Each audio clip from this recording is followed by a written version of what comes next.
Bien, mesdames et messieurs, bonjour, bienvenue sur ma vidéo Medium CFN. Donc ici se trouve le site du gouvernement, donc nous voyons qu'est-ce que le harcèlement. Je suis content, je parle français, vous comprenez le français. Mes chers auditeurs, ceci est un règlement de compte parce que je suis la victime d'un malade psychiatrique qui a des milliards, qui s'appelle, et vous le savez, parce que vous le savez, et je le dirai à la fin de la vidéo pour que vous compreniez. Je suis en Lorraine, je suis en 1995 au lycée Charles-Julie Saint-Avold. Je fais une ascension et je fais, enfin du moins une ascension.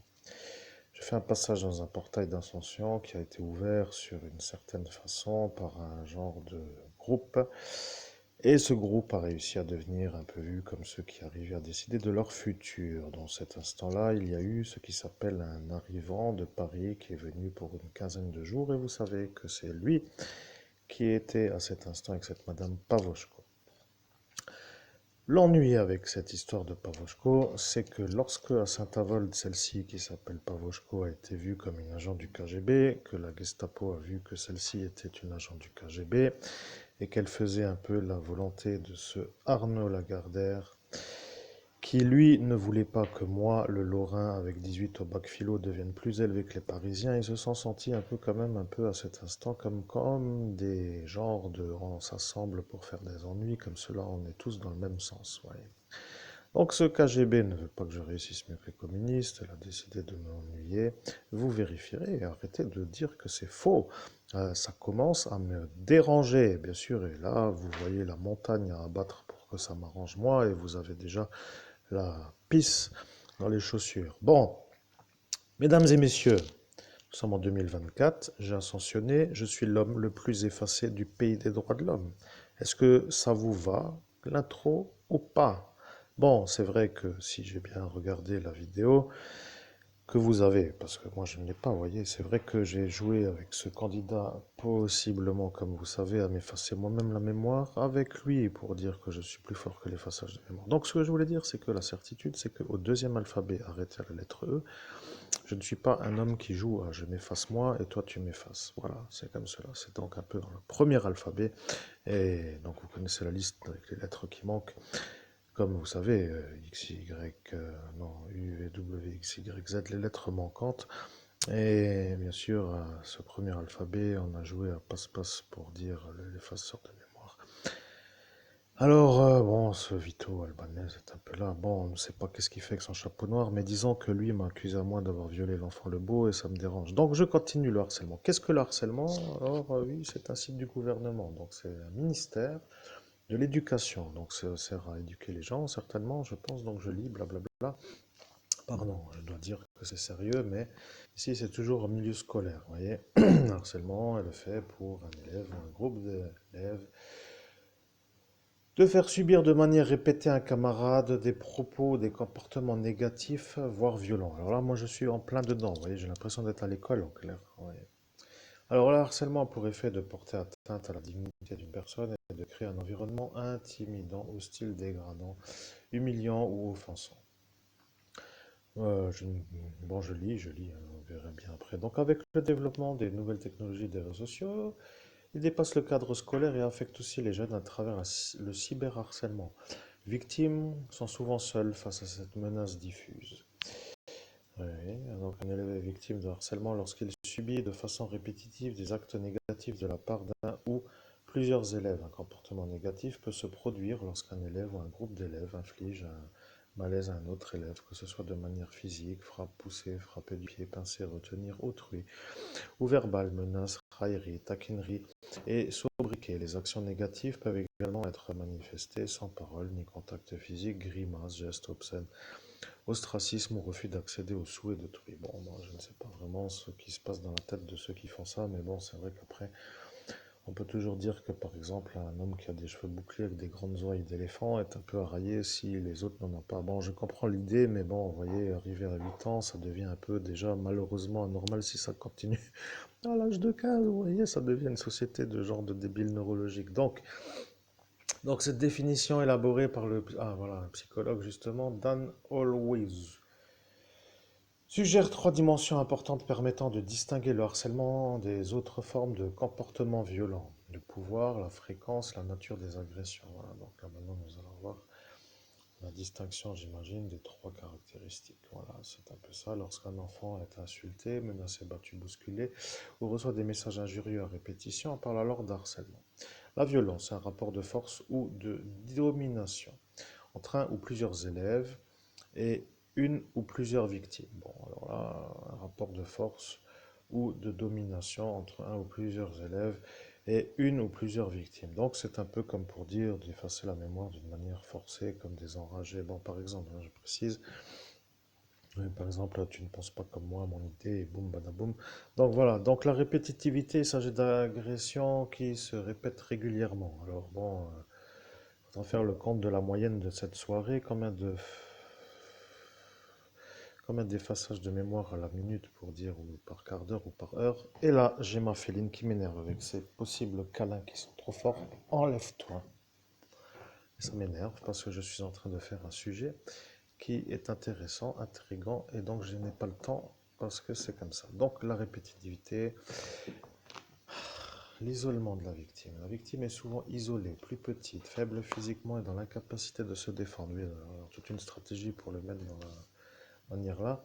Donc le harcèlement se fonde généralement sur le rejet de la différence et sur la stigmatisation de certaines caractéristiques telles que l'apparence physique. On est les grandes oreilles et les cheveux bouclés, donc l'apparence physique, poids, taille, couleur ou type de cheveux. Bien entendu, je précise, je lis ça d'une manière rapide, mais ce n'est pas marrant de subir, surtout quand on est élève et qu'on n'a pas le choix de s'extraire. Vous voyez, je pense à ça. Maintenant, je pense que vous avez compris que cette malheureuse, charmante demoiselle, alors, moi j'ai toujours un goût physiquement pour distinguer les jolies petites, comme disait ce Laurent, car d'ailleurs, il ne sait même pas pourquoi il dit ce qu'il dit, mais bon, disons que je ne suis pas homo, et donc je m'en fous complètement. Je dis ce que je pense. Si une femme me plaît, je dis qu'elle est belle à l'œil, et si après je dis que je fais le tri pour voir si oui ou non, après c'est mon problème. Donc, quoi qu'il arrive, celui-là n'est pas dans mon slip, et c'est tant mieux.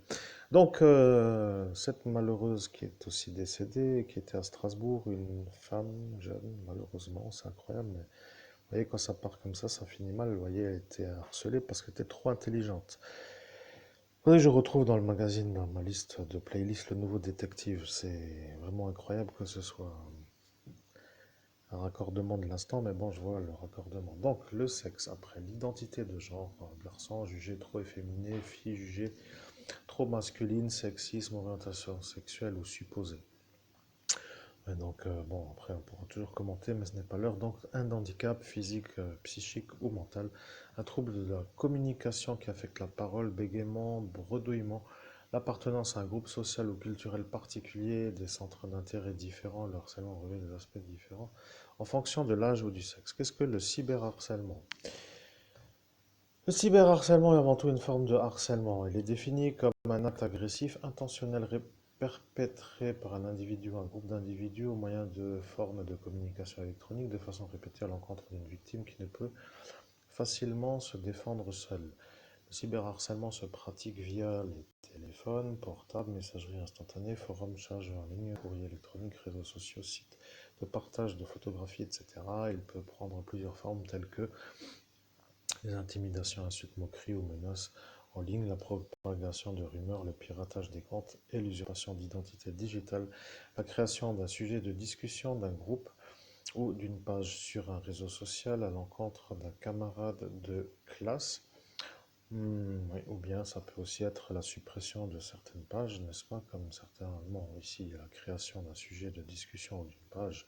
Ça peut aussi être la suppression de pages Internet qui sont un peu d'autres que celui qui les supprime. Bon, je comprends, vous comprenez ce que je dis, c'est bien, il est bien fait ce site finalement. Regardez. La publication d'une photo ou d'une vidéo de la victime en mauvaise posture. Alors là, c'est sûrement parce que je tenais mon index en main entre les jambes pour vous rappeler la situation, et tout le monde a compris, n'est-ce pas? Bref, je continue. Donc le sexting non consenti. Contraction de sexe et texting pour désigner l'échange de contenu à caractère sexuel par SMS ou messagerie et la vengeance pornographique. Bon. Là, bien sûr, c'est le milieu scolaire. Vous voyez, ça devient déjà maintenant très bien de commencer à l'âge scolaire parce que certains n'ont peut-être pas eu le bon comportement à cette époque. Notamment aujourd'hui, les politiciens qui me harcèlent. Je n'ai pas été voir, je n'ai pas le temps, j'ai autre chose à faire, mais vous qui connaissez déjà tout, après tout, vous n'avez qu'à chercher. Après tout, vous êtes assez capable Donc, vous avez déjà aussi déjà cherché sûrement. Donc, voilà, je regarderai le truc après. Donc, les conséquences du harcèlement, des conséquences graves, les conséquences pour la victime, l'impact sur le climat scolaire sont aussi importants que dans une situation de harcèlement classique. Les conséquences du harcèlement peuvent être graves et perdurer à long terme: isolement, perte de l'estime de soi, baisse des résultats scolaires, voire décrochage profond, mal-être, troubles du comportement alimentaire, conduite suicidaire. Bon, il faut quand même comprendre que l'école, c'est quand même un endroit dangereux. Mais ça, si le ministère fait ça, c'est que ça devient ça. Donc, je pense quand même que quelque part, ils ont étudié quand même l'option de dire on fait quelque chose d'utile. C'est bien aussi des fois de faire des choses utiles. Donc, ça devient dangereux. L'école devient un genre de lieu où il y a des choses, des comportements qui affectent des gens en bonne santé et qui deviennent après complètement malades. De subir une sorte de harcèlement, comme c'est indiqué. Et ça devient ça qui rend les gens malades. Donc, des violences cumulées dans et hors de l'école. Bien, hein, donc pour les agresseurs, Internet et les réseaux sociaux offrent une cour de récréation virtuelle dans laquelle ils peuvent poursuivre leurs actions avec la cyberharcèlement. Le harcèlement subi à l'école se prolonge donc hors du cadre scolaire et sans répit. Aucun espace de vie n'est protégé, exposé 24 heures sur 24. 7 jours sur 7, la victime connaît un état d'insécurité permanent. Elle se sent encore plus isolée et fragilisée. Bon, moi je vois le constat, c'est bien, mais comme pour toujours, je vois le résultat qui s'appelle pas de moyens pour arriver à ce que ça s'arrête comme le problème réel. Moi je vois, vous voyez, ça devient, je me reconnais en tant qu'élève d'une école avec un genre de problème qui s'appelle ça, mais rien, vous voyez, qu'est-ce que vous voulez qui... Bon, bref, on verra après. Le rôle des adultes dans la lutte contre le harcèlement. Bon, bah alors là, soit tu... Voilà, je ne vais pas commenter, mais si tu travailles, tu peux pas déménager, tu peux pas changer ton enfant d'école, et t'es dans la cambrousse, quoi, tu vois. T'es dans ton problème après, tu peux plus sortir du problème, voyez. Donc tous les adultes doivent agir ensemble pour prévenir et combattre le harcèlement. Le rôle des personnels de l'éducation nationale. Alors, nous avons des articles qui s'appellent pour l'éducation nationale. Alors oui, aucun élève ou étudiant ne doit subir de faits de harcèlement résultant de propos ou comportements commis au sein de l'établissement d'enseignement ou en marge de la vie scolaire ou universitaire ayant pour objet, pour effet de porter atteinte à sa dignité, d'altérer sa santé physique ou mentale ou de dégrader ses conditions d'apprentissage. Ces faits peuvent être constitutifs du délit de harcèlement scolaire prévu à l'article, oh là là, il y en a beaucoup, des gens 222, 33, 2-3. Punaise, il faut être avocat pour tous les connaître, mais c'est un peu pour dire que c'est comme cela quand on est dans ça. Moi, bon, moi j'ai travaillé dans ça aussi, je crois pas, j'ai jamais eu d'ennui, donc ça va. Les élèves n'étaient pas harcelés lorsque j'étais, donc je n'avais pas ce genre de problème. À l'époque là, peut-être qu'il y avait encore une...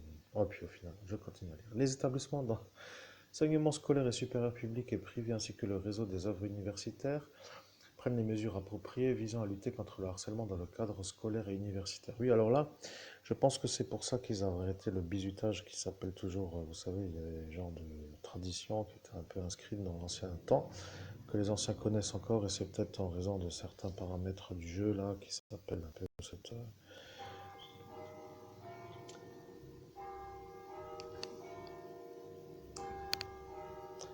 Donc ces mesures visent notamment à prévenir l'apparition de situations de harcèlement, à favoriser leur détection par la communauté éducative afin d'y apporter une réponse rapide et coordonnée, et à orienter les victimes, les témoins et les auteurs, le cas échéant, vers les services appropriés et les associations susceptibles de leur proposer un accompagnement. Bon, alors accompagnement de défense de victimes, je crois que M. Baudot a déjà décidé de se porter en conscience complice ou solidaire de Monsieur Laurent K. Vous voyez, ça veut dire quand même que là, il faut quand même pas trop se moquer, hein, vous voyez, hein. C'est bien le principe, oui, le principe, tout est beau. Bon, je vous dis, ce pays est un genre de pays où sur le papier tout fonctionne, mais après quand on voit les assemblages, les imbrications, les compréhensions, enfin bref, tout ce truc-là. Oui, bon, disons qu'il vaut mieux quitter parfois, hein. Moi, je vous dis franchement, bon, après, blabla, qu'est-ce que c'est? Premier degré, protocole de prise en charge. Bon, alors là, c'est écrit plus petit pour dire que Harcèlement à l'école, deuxième un protocole de prise en charge. Bon, je vous invite à lire, je vais pas faire tout, hein, parce que c'est pas vraiment mon objectif dans cette vidéo. Rôle des parents, donc les parents d'élèves sont invités à échanger avec leurs enfants sur le déroulement de la journée. Bon, disons que les smartphones, quand ça rentre ouais, bon, je ne suis pas vraiment là, mais il faut à un moment donné déconnecter du smartphone. C'est la société d'aujourd'hui qui a créé des genres de connectés smartphone. Après, on ne peut pas dire que c'est pas la raison qui fait que les enfants ne parlent plus aux parents, mais c'est la société qui a créé les smartphones. Donc, à cause de la société, aujourd'hui, les gens ne se parlent plus comme avant, et donc ils ne peuvent plus trop échanger. Donc, les gens, peut-être, ont des nouveaux problèmes avec ce smartphone, quoi qu'il en soit. Je continue. Donc, faites à son écoute et restez attentif à d'éventuels signaux, changements de comportement, et ne pas hésiter à quoi? Après, il y a marqué alerter des personnels de l'école ou l'établissement en cas de difficulté ou d'inquiétude. Vous voyez, il y a des fois des gens qui tournent en rond longtemps. Bon, je continue. Ça devient vraiment n'importe quoi. Les parents ont parfois tendance à considérer les technologies numériques comme le domaine réservé à leurs enfants qui auraient davantage d'habilité et de compétences. C'est souvent le cas pour la maîtrise technique de l'outil. En revanche, ils ont une réelle méconnaissance des règles de fonctionnement ou des risques encourus. Les jeunes oublient souvent sur Internet les règles de bon sens, les principes de précaution ou de respect de soi et des autres. Les dispositifs de contrôle parental. De nombreuses ressources en ligne sont à la disposition des familles pour leur permettre d'accompagner les enfants et les adolescents dans leur usage numérique et d'informations sur les risques liés au harcèlement scolaire, notamment au cyberharcèlement, est délivré chaque année aux élèves et parents d'élèves. Bon, c'est pour se donner bonne conscience, mais je vois que les résultats ne sont rien. Parfois, je précise bien parfois, parce qu'il y en a qui se sont rendus complètement fous. Je commence à ne pas trop vouloir aller voir ma playlist, le nouveau détective pour retrouver l'enfant harcelé dans le barin, l'intelligence. Comment s'appelait-elle? Je ne me rappelle plus vraiment, une femme assez grande, une jeune fille grande qui s'est pendue. Je ne me rappelle plus son prénom. Bon, je vois, je vois souvent les folies des gens. Donc, du coup, ça me fait penser à ça. Il n'y avait pas de réponse, et donc elle était harcelée parce qu'elle était une... comment qu'on appelle ça? Une enfant trop intelligente, surdouée. Voilà, elle était surdouée et se retrouvait dans une classe de gens qui sont dans leur niveau de classe. Voilà, ça devenait un petit peu le problème. Bon, alors après, bon, un plan 3018, et que faire après quoi? Élèves, parents, professionnels, un numéro vert et une application mobile pour ton renseignement, signalement, numéro gratuit, anonyme et confidentiel, dispo 7 sur 7 de 9 à 23 heures. Bon, à votre écoute, et après quoi? Voyez, c'est ça le problème. Bon, on voit, mais après quoi? La vérité est là, vous voyez. Ceux qui sont dans la situation, eh bien, savent. Ouais, bon, je vais pas faire trop long, mais ça, c'est pour l'école.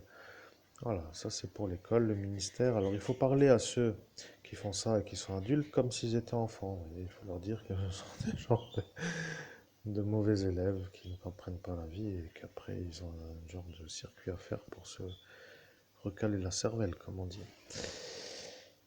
Oui, ça peut durer longtemps, hein, parce que bon, ça peut changer constamment une vie, n'est-ce pas, d'être un peu victime de certains pour dire qu'après ça devient une sorte de vie impossible à faire, hein, je vois maintenant. Bon, moi je ne suis pas trop dans le bus avec des enfants pour dire que pour moi le seul moment où je les vois si je prends le bus c'est le matin peut-être, et encore il n'y a plus le bus numéro 200 pour aller à Metz donc je ne les vois plus, et si je prends le bus numéro 1 avec les 52 donnes ça ne me motive pas pour y aller, et que je rate le 2 à la Vision où j'arrive à la gare routière avec le 24 me dérange, donc il faudrait que je prenne le 2 devant le lycée Charles-Julie pour que je puisse aller à Metz. Et ben là, je pourrais avoir un contact avec l'environnement, mais bon, vous voyez, moi je ne vais pas trop remuer dans tout ça parce que je suis le passant qui passe, vous voyez. Après, qu'est-ce qui va arriver? Comme pour dire pour moi, regardez, prenons l'exemple. Je reviens à la source, je parle doucement. Je vais faire l'explication que je voulais faire en début de vidéo. Je suis en Lorraine. Je suis en Lorraine. Je suis un homme qui a 18 au bac philosophie. Je suis vu comme un homme intelligent. Arnaud Lagardère, Paris, ne veut pas que les Lorrains soient au-dessus de Paris. Il me voit, moi, comme son problème. Il décide de me harceler. Il m'a volé, n'oubliez pas, dans ma soirée d'ascension, l'idée du papier toilette humide. Si vous avez oublié, je vous rappelle. Je continue. Donc, ce monsieur est pour moi un problème. Il est un peu l'ami de ce Jean-Yves, ministre chauve, qui est venu depuis Paris avec ce Jean-Christophe en train pour faire du chalanding, pour dire que c'est ça qui l'a amené, lui, à Paris, à Metz. Et il a été suivi par ce ministre, après tout, pourquoi pas, mais après, il y a eu toute une sorte de cortège. Il y a eu ce Jean Castex, il y a eu ce monsieur président de la République française, parce que lorsque j'étais explosé sur la cervelle en pleine rue et qu'on m'a demandé, vous savez qui est devant vous, j'ai regardé, j'ai dit le président de la République française. Et manque de chance, les gens m'ont demandé qu'est-ce que vous voulez faire dans la vie. Alors j'ai d'abord regardé qui me parle, vous voyez, j'ai constaté devant moi président de la République française. Alors bien sûr, la réponse à la question n'est pas qu'est-ce que vous voulez faire dans la vie, réponse président de la République française, puisque après avoir dit ça et qu'ils aient compris, eux autour, ils se sont tous rendus compte que si c'est ça ce que je voulais, que ça allait mal finir si sur le portail j'ai dit que j'y arriverais. Alors bon, moi je n'ai pas encore tous les souvenirs qui reviennent, mais juste pour dire que c'est moi, vous voyez, je suis l'homme le plus effacé du pays des droits de l'homme. Et si ça ne convient pas, bon, ben, je le dis quand même, comme ça vous savez ce que est le harcèlement. Je conclus, j'ai autre chose à faire, je vous laisse méditer. Belle journée, je fais des phrases courtes pour que vous compreniez ce qu'est un harcèlement. Si vous n'arrivez pas à trouver les solutions, ça ne sert à rien de dépenser l'argent pour faire une genre de constat évident du constat, comme pour dire on vous montre ce que c'est et on n'apporte pas de solution. Ça ressemble comme pour dire à une genre de manière de penser qui s'appelle une anomalie, parce que c'est anormal de ne pas aboutir à la solution.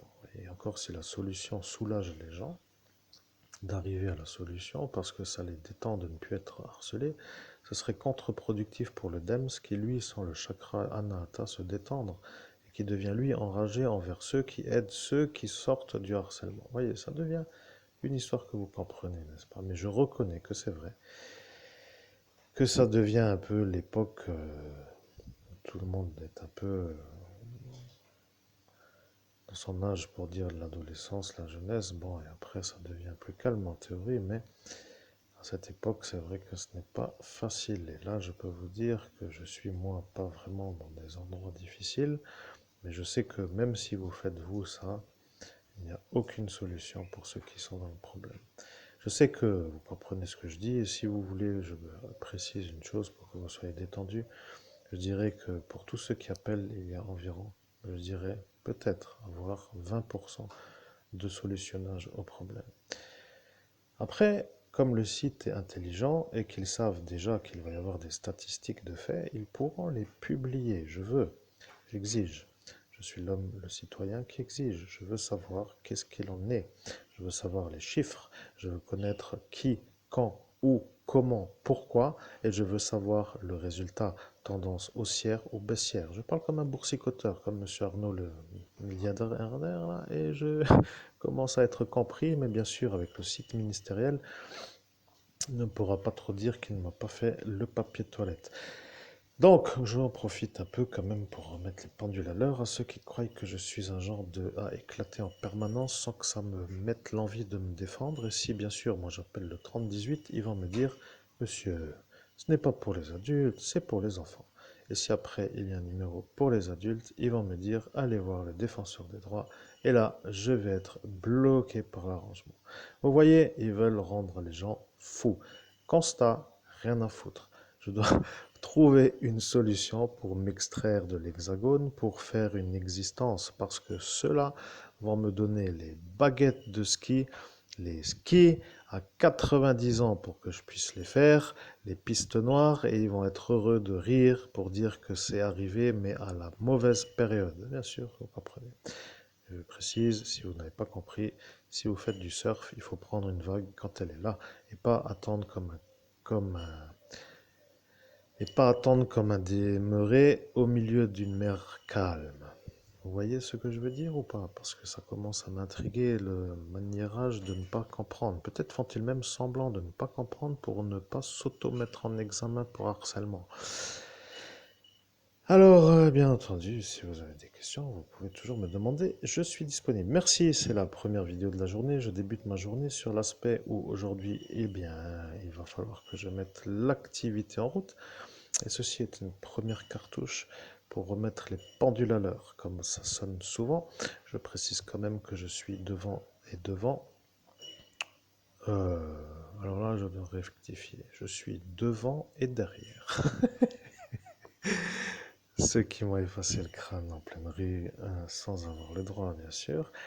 Et je précise quand même que ma pauvre caméra n'avait pas vraiment été fixée au mur, donc je ne sais pas s'il faut vraiment une autorisation qui n'a pas été, comment dirais-je, je ne sais pas, je parle à des gens normaux ou se moquent-ils de moi? Parce que ça devient aussi du harcèlement, vous voyez. Je ne sais pas qui est le dépositaire de l'autorité publique. Après tout, il y a un homme qui s'est pris dépositaire de l'autorité publique. Pour mes antécédents judiciaires, il y a eu aussi des genres de... Moi, je ne sais pas, vous voyez, je me suis dit avec une certaine manière, qu'on en finisse et que je rentre, mais... Et j'ai écouté l'enregistrement qui est un peu ma médiumnité dans laquelle j'ai dit je crois que je vais la tuer. C'est un peu une sorte de mise en pensée d'une éventualité. Vous voyez, ce n'est pas une genre de menace comme pour dire je vais te tuer. C'est faux. J'ai donc dit je pense, je crois que je vais te tuer. Ce qui veut dire que pour rectifier, il n'y a pas eu de menace. Vous voyez, c'est un peu un genre de constat évident. Et puis au final, la philo, ce n'est pas trop pour vous. Donc je ne sais pas qui est l'homme qui a fait la chose qui s'appelle ce qu'il a dit, et je ne sais pas qui est l'homme qui a usurpé mon identité au Parc Streif lorsqu'il a été certainement contrôlé à fumer du shit. Donc ce qui veut dire que de toute façon vous avez maintenant l'occasion de pouvoir travailler parce que ça commence à me taper sur le nerf sciatique de marcher à pied et je commence à en avoir un peu besoin de sortir ma carte Gold pour payer le taxi, pour me déplacer, pour acheter les choux qui s'appellent tout simplement ce qui est vendu au magasin parce que j'en ai marre du bus, puisque le prix commence à être gravitationnel, mis en orbite astrophérique. Bon, je fais un peu de philosophie en hic pour dire qu'il y en a toujours des hic et que si ce n'est pas ce qui me motive à moi, ceux qui m'aiment, simplement que je pense tout simplement à faire la partie qui s'appelle avec la lettre N. Merci pour la fin qui s'appelle comme le tic. Bonne nuit, bonne journée, au revoir, à bientôt. Comme vous voulez, ça commence. Je ne vais plus du tout vous laisser tranquille. Je veux, et je finis sur ça, mon argent. Parce que mon travail, comme vous savez que je n'ai qu'un cerveau et que celui-ci doit bien tourner et bien fonctionner, alors je vais quand même... Je voudrais quand même que vous compreniez, je veux avoir ma prime que vous avez volée. Merci, à très bientôt pour une prochaine vidéo.